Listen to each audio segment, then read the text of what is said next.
फैसला ऐतिहासिक जो कि आ चुका है, जिसमें कि 32 के 32 आरोपी बरी किए जा चुके हैं। यानी कि यूं कह सकते हैं कि जितने लोग भी इस पूरे मामले में आरोपी बनाए गए थे, चाहे वो दिवंगत ही क्यों ना हो गए हों, सभी के सभी आरोपी बरी किए जा चुके हैं। हालांकि 17 लोग पहले ही पहले ही अब नहीं रहे दुनिया में। दूसरा नहीं होना चाहिए। हम संविधान का सम्मान करते हैं, आज भी करते हैं कि क्योंकि जितने भी लोग थे उसमें कुछ लोग जिंदा हैं, कुछ लोग नहीं हैं, कुछ लोग बुजुर्ग हैं। अगर बरी कर दिया गया है तो अच्छी बात है, हम उसका सम्मान करते हैं। अपनी तरफ से कोई मैसेज देना चाहते हैं जनता को? देखिए, जनता के लिए तो हमारा जो है यही मैसेज है कि देश में इंसान अगर पैदा किया गया है तो अच्छी बात करें, अच्छा काम करें। क्योंकि जो है ये अयोध्या है, धर्म की नगरी है। हम धर्म की नगरी से संदेश देना चाहते हैं कि अगर जैसे हम हिंदू मुसलमान यहाँ हमेशा एक साथ में रहते हैं, मिल के रहते हैं, क्योंकि हिंदू मुस्लिम के सारे देवी देवता यहाँ विराजमान हैं। अगर वो लोगों ने कभी किसी के साथ अन्याय नहीं किया तो इंसानों को भी चाहिए कि भगवान के बताए हुए रास्ते पे लोग चलें, अल्लाह के बताए हुए रास्ते पे लोग चलें और अच्छा काम करें और देश हमारा तरक्की करे। हम यही संदेश देना चाहते हैं लोगों से।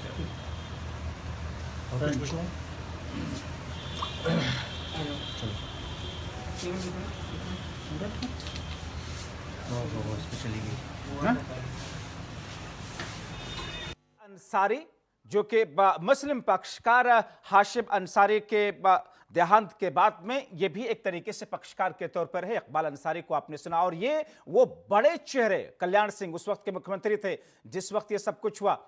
हमारे साथ इस वक्त इकबाल अंसारी जी फोनलाइन के जरिए जुड़े हुए हैं। इकबाल अंसारी जी, आप तो पहले से ही कह रहे थे कि इस पूरे मामले को क्लोज कर देना चाहिए, इसमें फैसला आने की जरूरत भी नहीं, इस मामले को बंद कर देना चाहिए क्योंकि इससे हिंदू मुस्लिम एकता और आपसी सौहार्द बना रहता है और अच्छी बात है क्योंकि इस फैसले के आने के बाद भी किसी तरह का कोई फायदा या नुकसान नहीं होना। आपकी पहली प्रतिक्रिया आप फैसले के बाद? देखिए, हमारे क्योंकि 9 नवंबर को जो सुप्रीम कोर्ट ने फैसला कर दिया, राम मंदिर का फैसला आ गया, तो पूरे देश के हिंदू मुसलमानों ने सम्मान किया था। उसी दिन ये मुकदमा खत्म हो। तो इकबाल अंसारी जी भी हमारे साथ में है और सत्येंद्र जी महाराज हमारे साथ में इस वक्त जुड़े हुए हैं। सत्येंद्र जी महाराज, पहली प्रतिक्रिया, खुशी तो होगी ही क्योंकि जो आरोप लगते आए 28 वर्षों से और जिसको आप लोग नकारते नकारते थक गए, आज अदालत ने आप लोगों के पक्ष को सही माना। जी हाँ, बिल्कुल।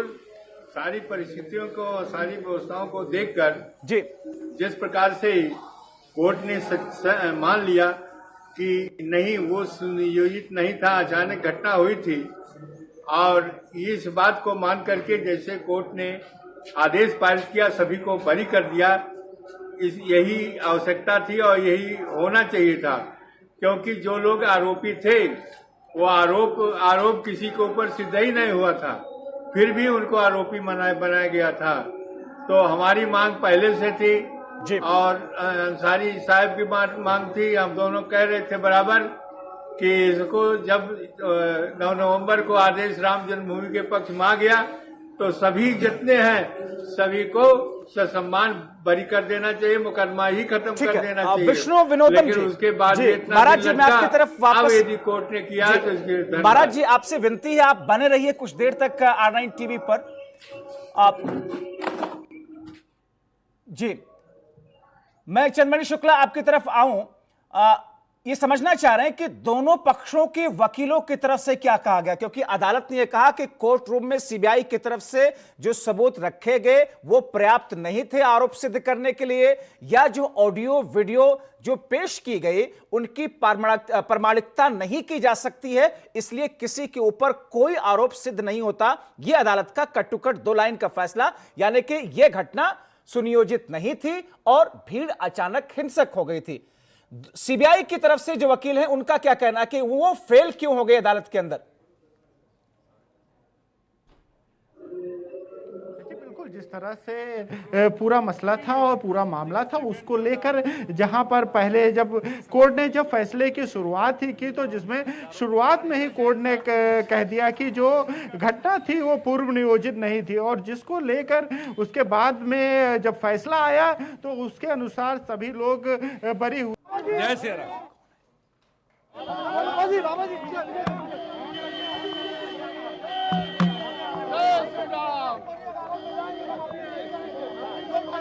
महाराज जी क्या हुआ कोर्ट में, ये बताइए। कोर्ट में क्या कह दिया कि जाइए आप लोग छूट गए, कुछ निर्दोष है। हाँ हाँ, कितनी खुशी हुई, क्या माहौल था उस समय? बहुत माहौल ठीक है, आप लोग खुश बनाते हैं, बिगाड़ते हैं महाराज, सब एकदम आनंद है। क्या करेंगे अब, दर्शन करेंगे हनुमान जी का, राम जी का? हनुमान जी के, राम जी के दर्शन होते रहता है रोज।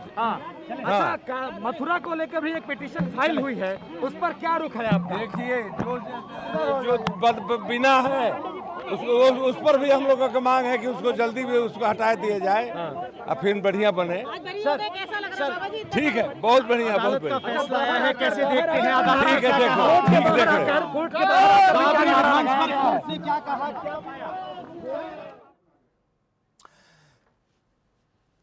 तो प्रतिक्रियाएं सामने आ रही हैं। जाहिर तौर पर हर्षोल्लास का इस वक्त माहौल है उस खेमे में जिनके ऊपर में आरोप लगते आ रहे थे कि वो लोग दोषी हैं, आरोपी की शक्ल में फिलहाल थे, लेकिन उनको पहले से ही दोषी बनाया जा रहा था, या विपक्षी दलों की तरफ से या विरोधियों की तरफ से कहा जा रहा था कि इन्हीं लोगों ने बाबरी विध्वंस कराया, मगर अदालत ने उन सारे आरोपों को खारिज कर दिया है। चंद्रमणि शुक्ला, अदालत ने जो फैसला अपना दिया, अदालत में भावनाएं तो नहीं चलती हैं, अदालत में सिर्फ और सिर्फ सबूत चलते हैं, और सबूत पर्याप्त तौर पर नहीं थे कि इन लोगों की तरफ से कोई ऐसा काम किया गया या सुनियोजित तरीके से यह घटना हुई है। अब ऐसे में सीबीआई के पक्षकारों के, सीबीआई के वकीलों से आपकी बातचीत हुई होगी, सीबीआई का क्या मानना है कि जो सीबीआई इतने वर्षों से जो सबूत इकट्ठा कर रही थी, गवाह पेश कर रही थी, सारी चीजें ऑडियो वीडियो की शक्ल में दे रही थी, पेपर की कटिंग्स सामने रख रही थी, वो फेल कैसे हो गए?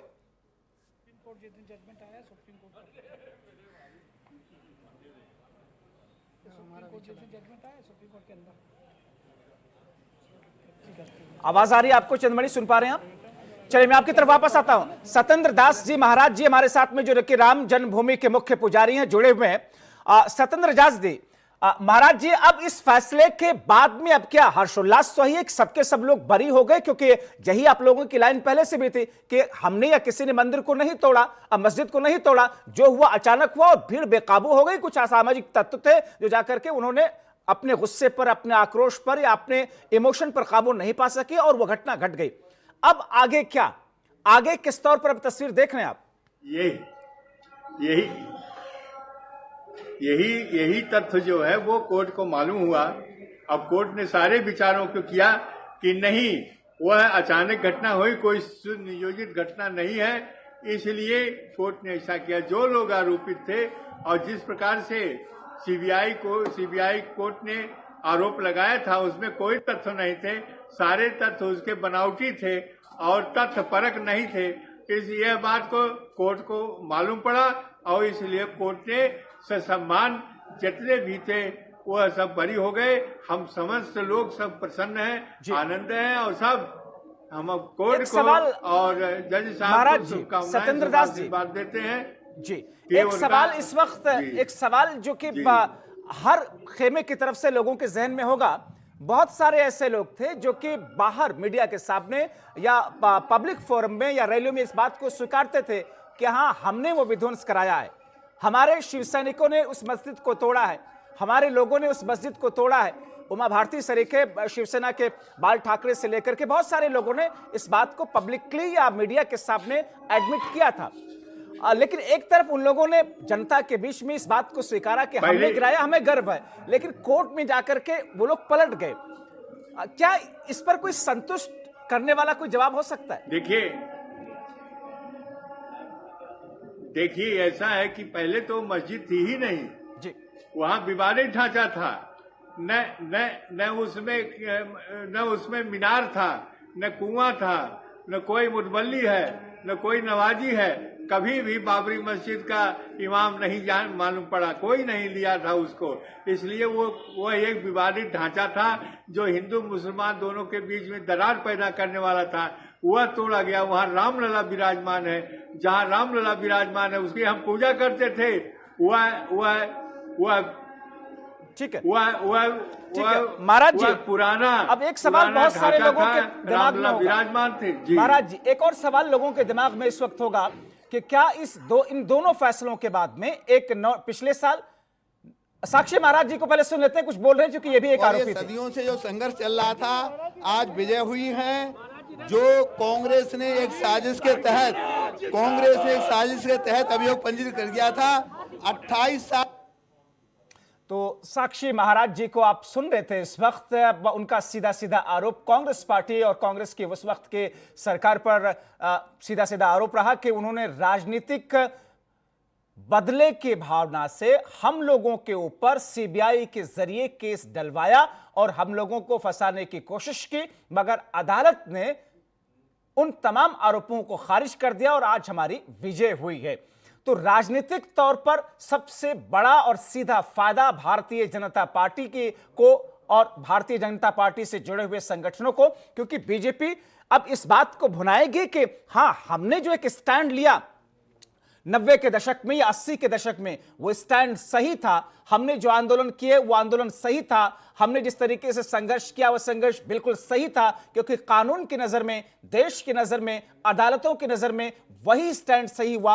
और दोनों ये फैसले हमारे स्टैंड के सपोर्ट में, हमारे आंदोलन, हमारे संघर्ष के सपोर्ट में ये फैसले दिख रहे हैं। ऐसे में सत्येंद्र जाट जी, एक सवाल मैं समझना चाह रहा हूं कि बहुत सारे लोगों के दिमाग में सवाल होगा कि अयोध्या के बाद में, इन दोनों फैसलों के बाद में, अब क्या मथुरा और काशी के आंदोलन को इस फैसले से भी कोई बल मिलेगा? देखिए, जिस आधार पर जिस आधार पर रामलला के पक्ष में सुप्रीम कोर्ट ने आदेश दिया है और वही आधार लेकर के मथुरा में रामकृष्ण जन्मभूमि के लिए और ये केस दायर हुआ है, और हम लोग के जो भी चाहते हैं वो झगड़ा करके, विवाद करके नहीं, बल्कि न्याय के द्वारा हमको मिलना चाहिए। वह न्याय जैसे राम जन्मभूमि के पक्ष में हुआ है, और जैसे हमारे जितना आरोपी थे सब सम्मान बरी हो गए हैं, सत्येंद्र दास जी, आज मथुरा का भी केस दायर हुआ है और इसका जी महाराज जी, क्या कोई विशेष प्लानिंग है कि इस फैसले के बाद में अगर बरी हो जाते हैं तो अयोध्या में किस तौर पर आज की शाम होगी, वहां पर क्या सब लोग पहुंचेंगे दर्शन के लिए?